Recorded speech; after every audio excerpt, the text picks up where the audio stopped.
जय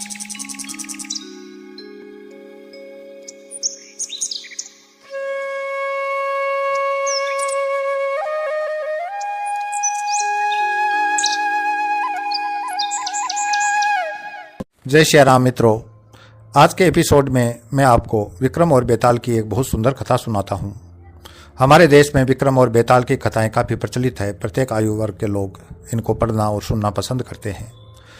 कथा के अंत में बेताल विक्रम के लिए एक प्रश्न छोड़ता है और विक्रम उसका बड़ा ही सटीक जवाब देता है। ये विक्रम वही थे जो उज्जैन के महाराजा विक्रमादित्य भरतरी के छोटे भाई, जिनके नाम पर विक्रमी संवत प्रारंभ हुआ।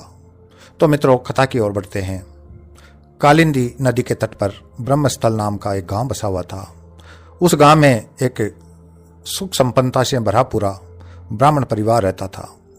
उसके मुखिया का नाम अग्निस्वामी था।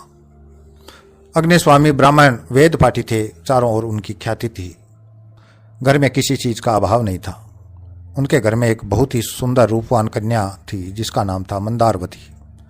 कन्या जब यौवनावस्था में पहुंची तो उसके रूप और सौंदर्य की चर्चाएं चारों ओर फैल गई। उसके रूप और सौंदर्य की चर्चा सुनकर 3 ब्राह्मण कुमार, जो कि विद्या, बल और बुद्धि में सर्वगुण संपन्न थे, उससे विवाह की इच्छा लेकर ब्रह्मस्थल गांव में आए। अग्निस्वामी के घर पर पहुंचे। वहां जाकर पिता से उसकी पुत्री का हाथ मांगा। पिता असमंजस में पड़ गया कि युवक 3 है और मेरी कन्या 1 है। इन तीनों में से किसके साथ विवाह किया जाए? यह सोचकर उन्होंने कुछ समय प्रतीक्षा करने को कहा उन ब्राह्मण कुमारों को। मंदारवती का सौंदर्य जब उन्होंने प्रत्यक्ष देखा तो वो मोहित हो गए उसके रूप और यौवन पर। जिस तरह से फूल के चारों ओर भंवरा मंडराता है, वो तीनों ब्राह्मण भी मंदारवती का मुखमंडल देखते हुए वहीं ठहर गए। मंदारवती थोड़ी असहज हो गई। उसको बुखार आ गया और बुखार के दौरान ही मंदारवती की मृत्यु हो गई। तीनों ब्राह्मण कुमार शोक से विहल हो गए। माता और पिता भी शोकग्रस्त हो गए। लड़की का शमशान घाट में ले जाकर दाह संस्कार कर दिया गया। अब मित्रों, तीनों ब्राह्मण कुमारों की क्या स्थिति होती है? उनमें से एक ब्राह्मण कुमार वहीं शमशान घाट पर ही अपना मठ स्थापित कर लेता है। चिता की राख को सैया बनाकर वहीं लेटा रहता है।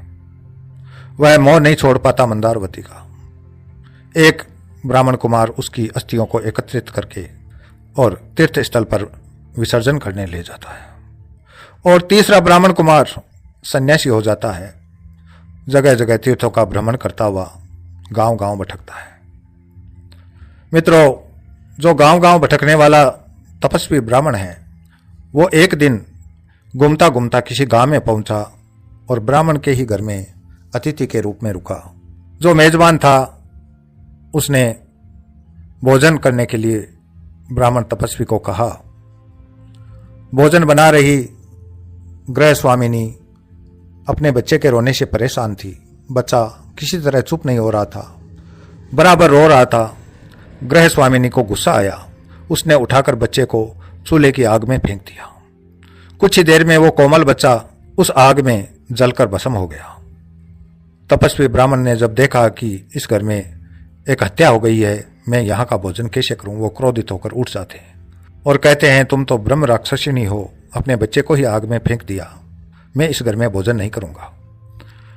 मेजबान ब्राह्मण कहता है मुस्कुराता हुआ कि हे तपस्वी ब्राह्मण, घबराने की बात नहीं है। आप मेरी संजीवनी विद्या के बारे में शायद नहीं जानते। और ऐसा कहकर खूंटी पर टंगा हुआ एक थैला उतारता है। उसमें से एक पुस्तक निकालता है और पुस्तक खोलकर मंत्र पढ़ता है।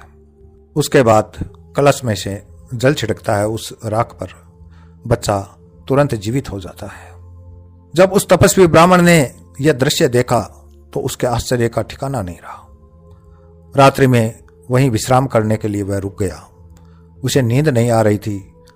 उसके सामने मंदारवती का चेहरा घूम रहा था कि क्यों न मैं इस पुस्तक को चुरा लूं और इस मंत्र के प्रभाव से अपनी प्रियतमा मंदारवती को फिर से जीवित कर दूं। ऐसा सोचकर आधी रात को वह तपस्वी ब्राह्मण उठता है, खूंटी पर से थैला उतारता है और चुपचाप वहां से रात दिन चलता हुआ उस शमशान घाट पर पहुंचता है जहां मंदारवती का अंतिम संस्कार किया गया था। वहां जाकर वो देखता है कि उसका एक साथी जो राख की ढेरी थी उस पर लेटा हुआ है। वह उससे निवेदन करता है कि भाई एक तरफ हो जाओ, मुझे जगह दो, मैं अपनी प्रियतमा को वापस जीवित करूंगा। और वह राख की ढेरी को खड़ा करता है और उसके बाद उस पुस्तक को खोलकर मंत्र पढ़ता है और जल छिड़क देता है। मंदारवती आंखें मलते हुए उस राख की ढेरी में से निकलती है। अब दूसरा जो व्यक्ति गया हुआ था अस्थि विसर्जन के लिए, ठीक वह भी उसी समय पहुंच जाता है।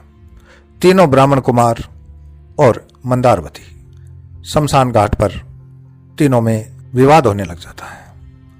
एक कहता है पत्नी मेरी है, दूसरा कहता है ये तो मेरी है, तीसरा कहता है ये मेरी है। अब यहां बेताल विक्रम के लिए प्रश्न छोड़ता है कि राजन आप ही बताइए, इन 3 ब्राह्मण कुमारों में से मंदारवती किसकी पत्नी होनी चाहिए।